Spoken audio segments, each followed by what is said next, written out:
Devocional de Charles Haddon Spurgeon. 1º, 2 Timóteo 2:1.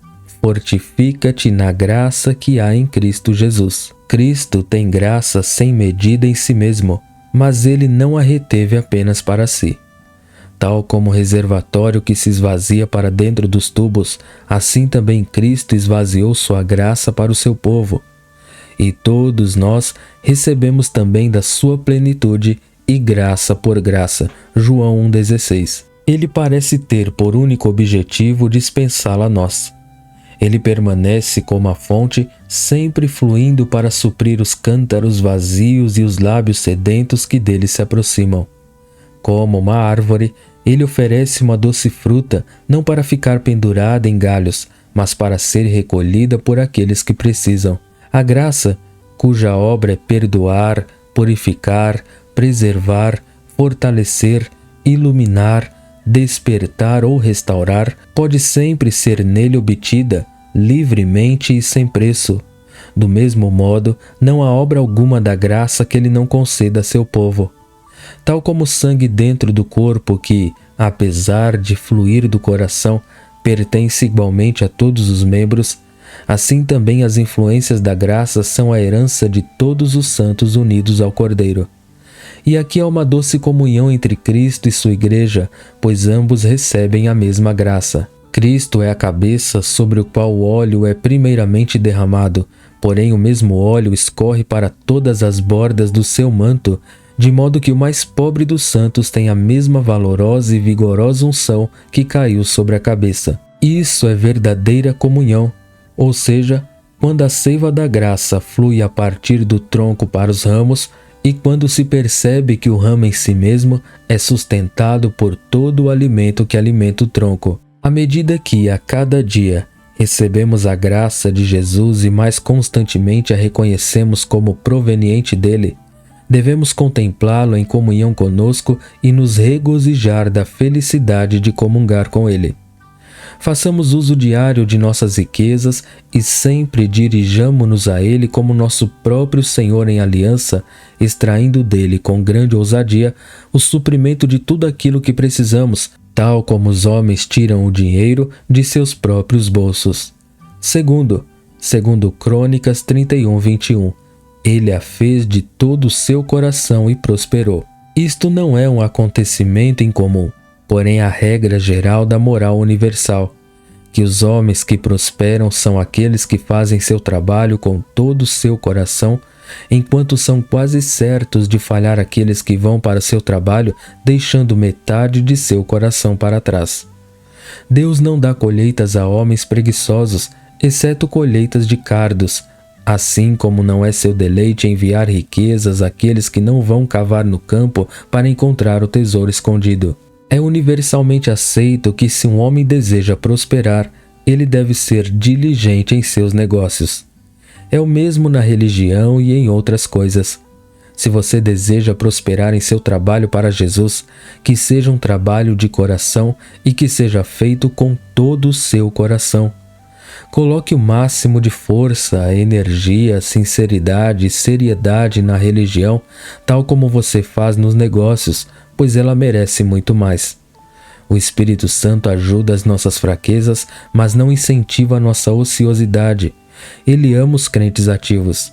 Quem são aqueles mais úteis na igreja cristã? Os que fazem e os que se comprometeram com Deus de todo o seu coração. Quem são os professores da escola dominical de maior êxito? Os mais talentosos? Não, os mais zelosos, os homens cujos corações estão em chamas, aqueles homens que veem o seu Senhor marchando com êxito na majestade da sua salvação. Aquele que emprega todo o seu coração, demonstra-o em perseverança. Pode haver falha no início, mas o trabalhador sério vai dizer: é a obra do Senhor e isso deve ser feito. O meu Senhor me ordenou a fazê-lo e em sua força eu irei realizá-lo. Cristão, tu estás, portanto, com todo o seu coração servindo ao teu Mestre. Lembre-se do zelo de Jesus. Lembre-se que tipo de coração era o dele.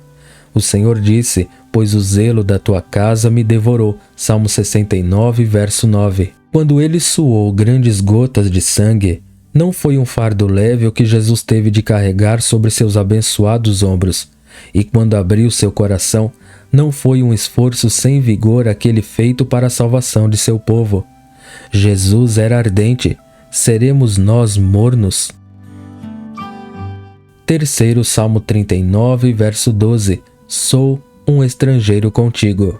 Sim, ó Senhor, contigo, mas não para ti. Tua graça efetivamente removeu toda a minha alienação natural de ti. Agora, em comunhão contigo, ando por este mundo pecaminoso como um peregrino em um país estrangeiro. Tu és um estranho em teu próprio mundo. O homem esquece de ti, desonra-te, cria novas leis e estranhos costumes e não te conhece. Quando teu querido filho veio para os seus não o receberam. Ele estava no mundo, e o mundo foi feito por ele, e o mundo não o conheceu. Nunca houve estrangeiro tão imundo e detestável, tal como a ave de rapina, entre os habitantes de qualquer terra, como teu filho amado entre os irmãos de sua mãe. Então não há qualquer assombro se eu, que vivo a vida de Jesus, for desconhecido e estrangeiro nesta terra. Senhor, eu não gostaria de ser um cidadão onde Jesus foi um estrangeiro. Sua mão perfurada afrouxou as cordas que ligavam minha alma a esta terra e agora encontro-me aqui como um estrangeiro. Meu discurso parece uma língua estranha a estes babilônios entre os quais eu habito. Meus modos são singulares e minhas ações são estranhas. Mas aqui está a doçura da minha sorte. Sou um estranho contigo. Tu és o meu companheiro sofredor, meu companheiro de peregrinação. Ah, que alegria vagar em tão abençoada companhia! Meu coração arde dentro de mim quando falas comigo. E apesar de ser um estrangeiro, sou muito mais abençoado do que aqueles que se assentam em tronos. E sinto-me muito mais em casa do que os que residem em suas grandes moradas. Quarto, Salmo 19, verso 13. Também da soberba guarda o teu servo. Tal foi a oração do homem segundo o coração de Deus. Necessitava o santo Davi orar assim? Quão necessário, portanto, será tal oração para nós, bebês em graça? É como se ele dissesse: traga-me de volta, ou rapidamente avançarei para o precipício do pecado. Nossa natureza má, como um cavalo de mau gênio, é capaz de fugir. Que a graça de Deus coloque rédeas sobre ela e segure-a para que não se apresse a praticar o mal. O que o melhor de nós não faria se fosse o controle que o Senhor coloca sobre nós, tanto na providência como na graça. A oração do salmista é dirigida contra a pior forma de pecado, ou seja, aquilo que é feito com deliberação e obstinação. Até mesmo o maior dos santos precisa ser contido das transgressões mais vis. É uma coisa séria encontrar o apóstolo Paulo advertindo os santos contra os pecados mais abomináveis. Mortificai, pois, os vossos membros que estão sobre a terra: a fornicação, a impureza, a afeição desordenada, a vil concupiscência e a avareza, que é a idolatria. Colossenses 13:5. O quê? Os santos precisam ser advertidos contra pecados como estes? Sim, eles precisam. Mesmo as vestes mais brancas, a menos que sua pureza seja preservada pela graça divina, serão contaminadas pelas manchas mais escuras. Amadurecido cristão, não se orgulhe em seu caráter. Você irá tropeçar se você desviar o olhar daquele que é capaz de afastá-lo da queda.